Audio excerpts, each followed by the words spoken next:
The new job was supposed to be a fresh start for Sarah. After months of searching, she finally landed a position at one of the most prestigious law firms in the city. But something was off from the very beginning. Her boss, the charming and successful partner, had an unsettling way of looking at her. She tried to shake it off as her nerves getting the best of her, but the feeling wouldn't go away. One day, while working late in the office, Sarah stumbled upon a file that she wasn't supposed to see. It was a list of names, all of them crossed out except for one. Her name. Her heart raced as she realized that she was in grave danger.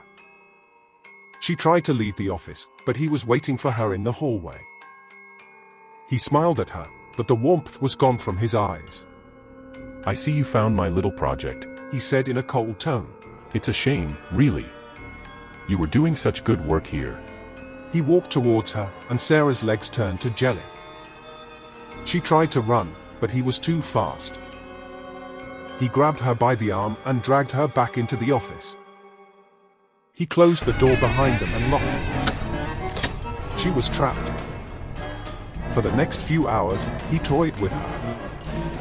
He revealed that he was a serial killer who had been getting away with murder for years. He enjoyed framing innocent people for his crimes, but now he had a new target. Sarah. He showed her pictures of his victims, all of them young women who looked just like her.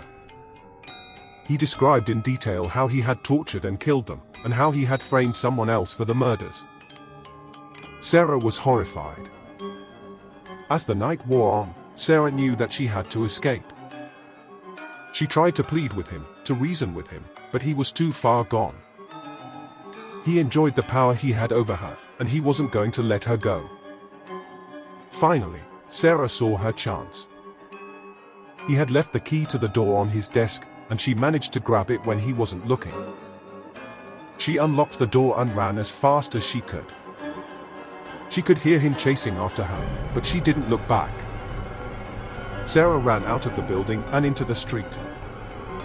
She flagged down a passing car and begged the driver to take her to the police station.